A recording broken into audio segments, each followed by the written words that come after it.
Hello board game brothers and sisters, and welcome to this Kickstarter review for Ankh, Gods of Egypt. So I've already gone over this Kickstarter and the core pledge at the start of this campaign, so if you want to check out that video, I'll leave a link to it up here.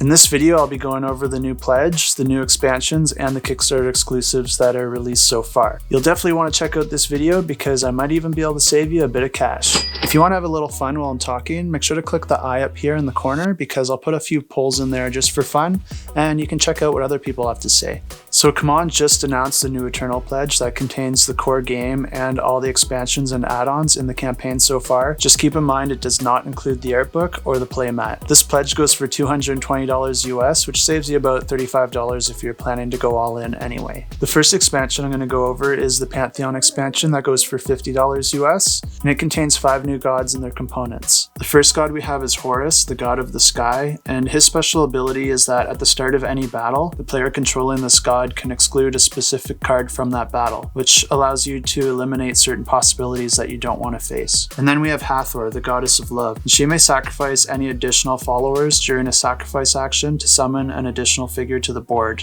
And then we have Set, the god of chaos, and any opponent's guardian, warrior, or monument adjacent to Set's god figure during a conflict is considered to belong to that player. And fourth, we have Thoth, the god of knowledge, and before any battle cards are revealed, the player that controls Thoth may guess a card being used by one of his opponents. When the cards are revealed, if he guessed correctly, Thoth benefits from both the special effects and the strength bonus it offers. And finally, we have Bastet, the goddess of cats, and she can send out 3 cat tokens to guard monuments in different regions. Each cat has a secret strength hidden on the back of the token, either +1, +2, or a star, which counts as 0 strength. If Bastet's forces are involved in a battle in a region with the cat's strength is revealed and it's added to her side of the battle. The values of the cats are also revealed anytime an enemy figure is placed adjacent to one of these cats. This simply causes the cat to be returned, which prevents it from having its effect in the next battle. However, this can be dangerous for your opponent because if the cat with the star is revealed, it instantly kills that enemy figure. This expansion is not Kickstarter exclusive, however you will get some upgraded tokens if you decide to back it now. The next expansion we have is the Faro expansion, and that goes for $45 US, and I gotta say, I sort of like this one. It adds everyone's favorite theme to the game: politics.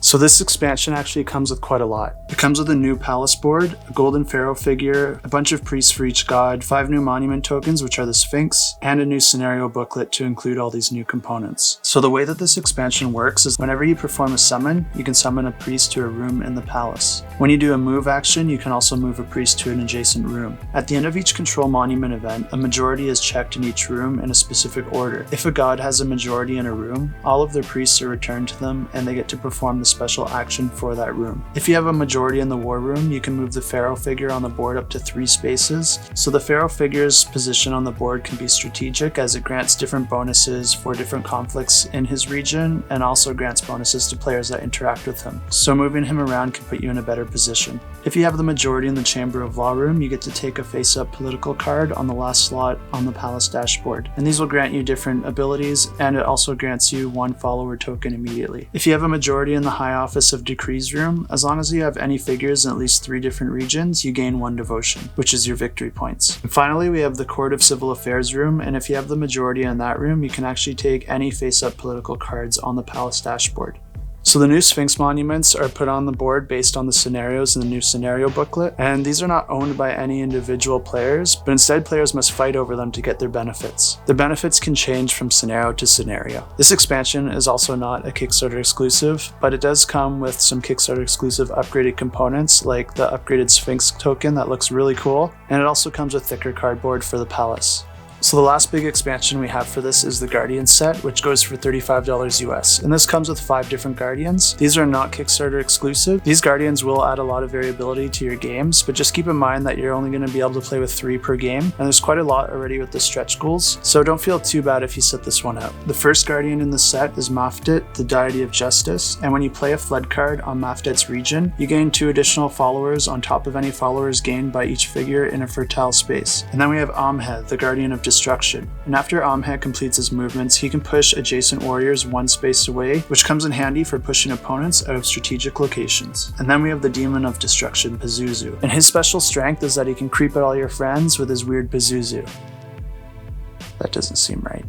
And his special ability is that he gains 1 strength for each monument that he's adjacent to. And then we have 𝗚𝗵𝗲, the Eater of Unworthy Hearts, and she can occupy water spaces which are considered to be part of all regions they're adjacent to. And if an opponent's figure is ever adjacent to a water space, she can end her movement on that space, killing them instantly. And then finally we have 𝗚𝗵𝗵𝗃, which is actually a pretty unique guardian because it actually cancels all other guardian powers and strengths in his region. Keep in mind that this does not affect players who also have a 𝗚𝗚𝗵𝗃 figure in that region. So for the next add-on, we have the playmat for $30, and this is really nice because it'll combine all your shared boards into a single play area and prevents all those different boards from shifting around during the game, keeps everything nice and tight and easier to set up. $30 is pretty much going rate for a playmat like this, except you're getting a little bit extra because this one's actually double-sided to include the palace board on the other side of the board. Keep in mind that this actually replaces the area that they had with the guardian pool, so neither side of the playmat has everything on it. And the next add-on is the art book, which goes for $25 US.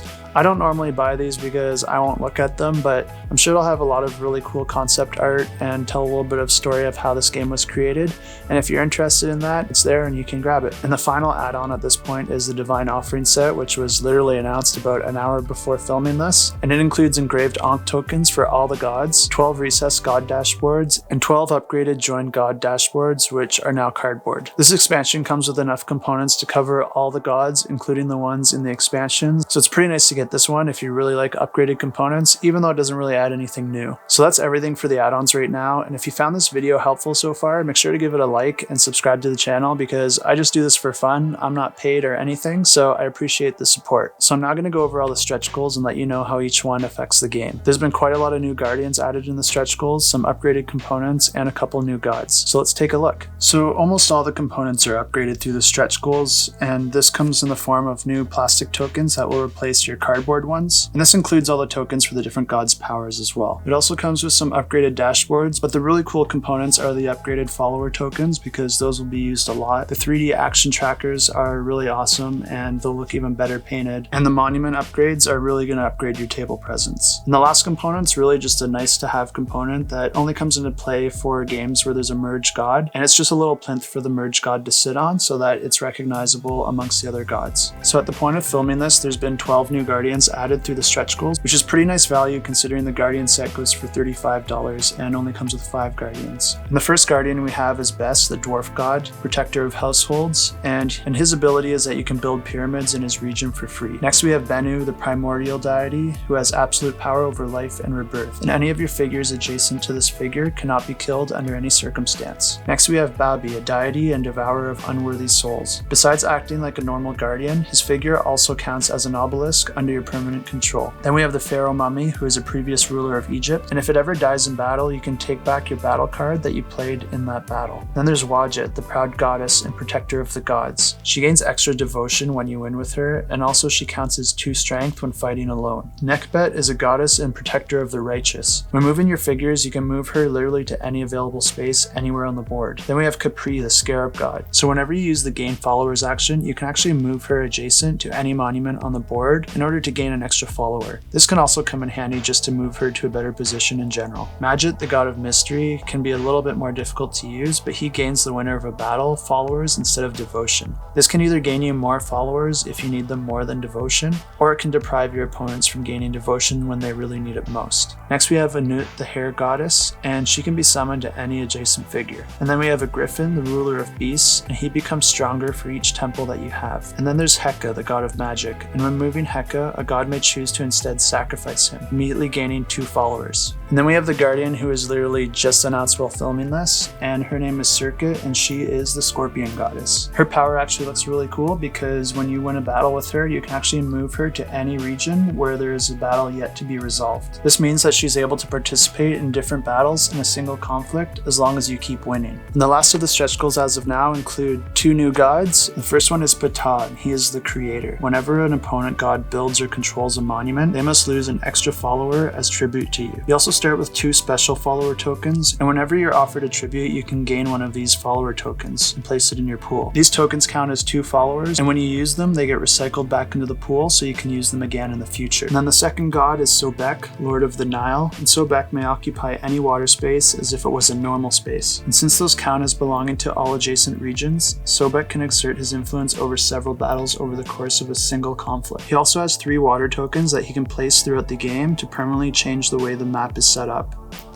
So I'd like to take some time now just to highlight some comments that I liked from my previous video. And the first one I have here is from 𝗚𝗺𝗲 and he says, "Cool video, convinced me to pledge." Thanks for the comment and I'm glad you found this helpful. I don't really try too hard to convince people to pledge or not. I just provide the facts, so I'm glad I helped you make your own decision. And the next one we have here is from Michael Mueller, and I just picked this one because it was on the opposite spectrum. And he says, "Hard pass for me. CMON has devolved into a terrible company that I just can't support anymore." I do really love to see a variety of opinions in the comments, so thanks for commenting. And on some level, I really do have to agree with you that CMON does engage in some pretty questionable business behavior. And sometimes they seem a little bit sneaky with what they do, but I can never really know for sure, so it is a bit speculative, but this can only happen so many times till you start seeing a trend. But on the other hand, they make great games, and at the end of the day, that's what I'm looking for. And the next one we have here is from 𝗚𝗺𝗲𝗟𝗃, and he just says, "Nice, I'm still waiting for more." Thanks for the little winky face, I really appreciate it, and here's more. I do want to let you know how you might actually be able to save a little bit of money while buying this. So I noticed there's retailer pledge info on this campaign, so I checked it out, and it looks like retailers can actually buy up to 12 copies of this game, and that includes all the stretch goals and add-ons. I checked it out, and there are retailers in my area opting in for this pledge. As of right now, the retailers I've talked to are offering quite a bit of a discount compared to the campaign, especially when you consider shipping, but I'll need to reassess this once they give me more information on the expansions and add-ons. So right now I'm just going to back this campaign for $1 while I figure that out. It's also worth noting that CMON announced they will be releasing the retail around the same time as the backers are getting their copies. Thanks for watching, I hope you found this useful, and don't forget to support the channel with a like and subscribe, and remember to keep that shelf cluttered and the table quarantined.